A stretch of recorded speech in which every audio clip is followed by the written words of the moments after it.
What's going on, everybody? Mala here. How you all doing? Yeah, I know you're doing good because 2017's here. Awesome. Hope you all had an amazing holiday season. Right, so our last video was on the 2016 MacBook Pros, which were launched on October 27th of 2016, a whole one day after Microsoft's unveiling of the Surface Studio All-in-One. And as you'd expect, being an Apple product, the MacBook Pros were covered by everyone everywhere. And yeah, it packs a lot of cool stuff, but I just feel like the first pretty all-in-one from Microsoft of all people should have gotten a little more attention than it did, especially because it too packs a pretty impressive set of features. And don't get me wrong, I have absolutely nothing against Microsoft. I can go two different approaches here, so I will. First, engineering on this thing is incredible. Yeah, when the ad starts, you kind of expect an Apple logo to appear on the back of the display, but let's just skip the part where we're all 99% certain that the design team had a picture of an iMac hanging from the wall. But it actually takes about like 5 seconds for you to get past that. Those two little arm thingies holding up that beautiful 28-inch 4.5K display, that's a pretty what the hell moment. And then you twist your neck around the edges of the display and you realize that all the hardware is actually inside the base, which is not very large too. But what really gets your attention are those two arm thingies. Because as soon as you reach for the display and try to adjust its positioning, you're met with almost zero resistance, and you can basically flatten it out against the table. And not only that, no matter where you leave it, the whole thing is so steady even while you push and tap on the touch-sensitive screen. Job well done here, Microsoft. This zero-gravity hinge system is really impressive. Since I kinda spoiled the fun, yes, the gorgeous 28-inch display is actually touch-sensitive, or Pixel Sense as Microsoft says it. And it's both really responsive when using touch and superbly smooth when using the Surface Pen. But what really shines here is the hockey puck, Surface Dial. A one button, if you press it, smooth turning, screen hugging puck that brings up interactive contextual options depending on the application you're running. Where did I see something like this recently? And if you use it on a desk besides your keyboard and stuff, fine, it performs perfectly. But if you actually work with the whole thing in drawing position, I really don't know how else to call it, the puck adheres to the screen where you put it, and the contextual stuff actually pops up around it in circles. The experience is really cool. Well played again, Microsoft. Granted, it only saw it being used with very specific applications in the demonstration, and it seems like with Adobe Photoshop, a couple of people who tested the Surface a little bit deeper had trouble using both the pen and the dial with lag and unresponsiveness. Here's to hoping Microsoft will send me one so I can actually test it for myself. Second, since we brushed up on lag and performance with the Photoshop thing there, let's talk performance.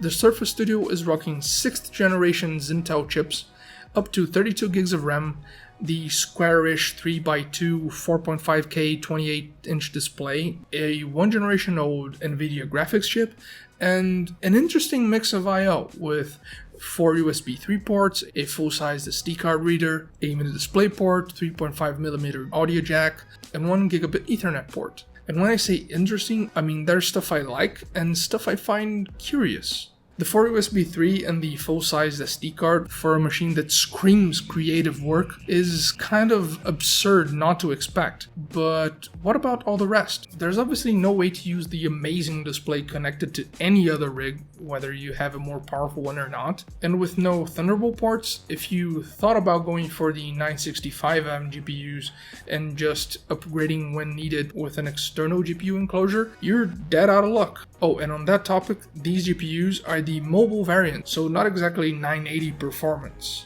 And with a 4.5K display like this, I can't for the life of me understand why Microsoft went this route. You basically have to throw everything away if any of the components in your system ends up requiring upgrades. Such an impressive display for such restrictive hardware possibilities. Still, it's very important to note that the Surface Studio is aimed at creative professionals, if everything we talked about up to this point didn't make it abundantly clear for you. But yeah, so as long as the system performs adequately with stuff like Photoshop or Premiere or stuff like that, the target demographic is golden. And there are compromises that can be made if you want to game with something like this. As I said, I've been a Mac user for years, and one of the main reasons why I have Windows installed is actually because I'm also a gamer. This is the part where you get up in my face and say, "Oh no, you're not. You must be one of those filthy casuals who play console games. Shut up, mouth shut now." Before I continue, here's a qualifier. Yes, I game on my iMac with Windows on Boot Camp. No, it doesn't push out 60 FPS and 4K Ultra on every game ever made ever, but it's no slouch either.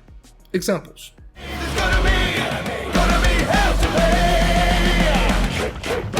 Keep rushing and running, the drumming of the buckshot pumping, got molten metal in my face. Keep rushing and running, I reckon it and it's coming, I kick it in the gates of hell again. Bringer of pain. Blood of fallen kings, blades of chaos ring, steel and silver sting for justice.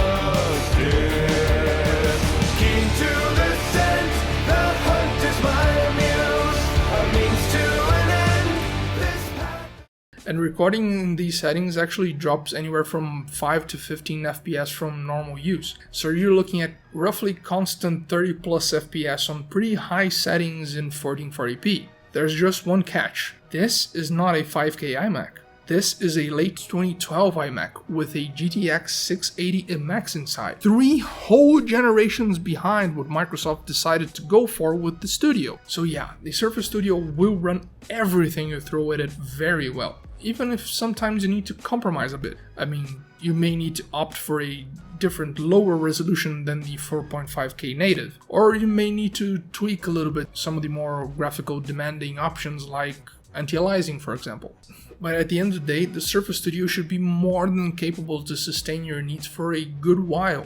I mean, people hammered Apple for choosing less powerful graphics chips on the latest MacBook Pros, and those things, aside from the 2880 by 1800 screen on its own, can power 2 separate 5K displays simultaneously, and everything running pretty smoothly at that. So specs on paper don't mean much. You can do a lot with the hardware in this thing.